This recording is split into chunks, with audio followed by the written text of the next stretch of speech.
हमारे चैनल को सब्सक्राइब कर बेल आइकन जरूर प्रेस करें हमारी न्यू वीडियो सबसे पहले देखने के लिए। शंकर भगवान की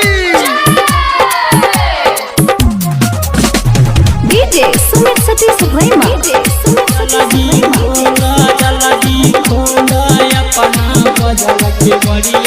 अभी आप सुन रहे हैं प्लैनेट म्यूजिक की शानदार प्रस्तुति।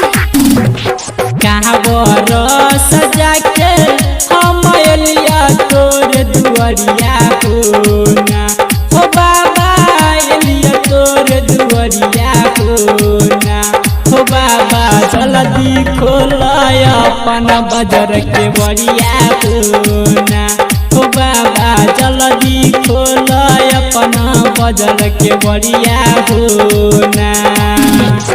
कहाँ बोरो सजा के हम एलिया तोर दुआरिया होना हो बाबा एलिया तोर दुआरिया होना हो बाबा जल्दी खोलाय अपन बाजार के बड़िया होना हो बाबा जल्दी खोलाय अपन बाजार के बड़िया होना। शंकर भगवान की डीजे सुमित सतीश भैया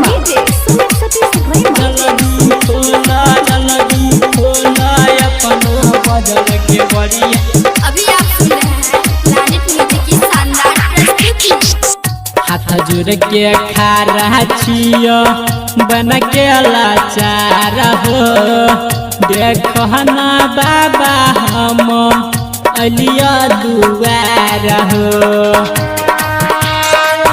हाथ जोड़ के खा छियो बन के लाचार हो देखो ना बाबा हम अलिया दुआर हो।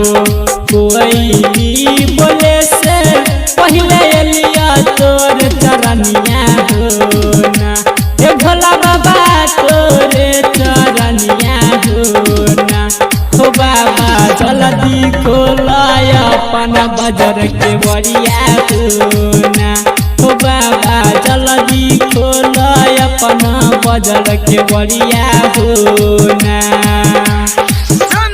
शंकर भगवान की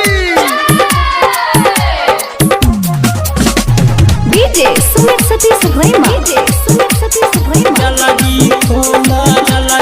खोलाय अपन बाजार के बड़िया। अभी आप सुन रहे हैं प्लैनेट म्यूजिक की शानदार प्रस्तुति।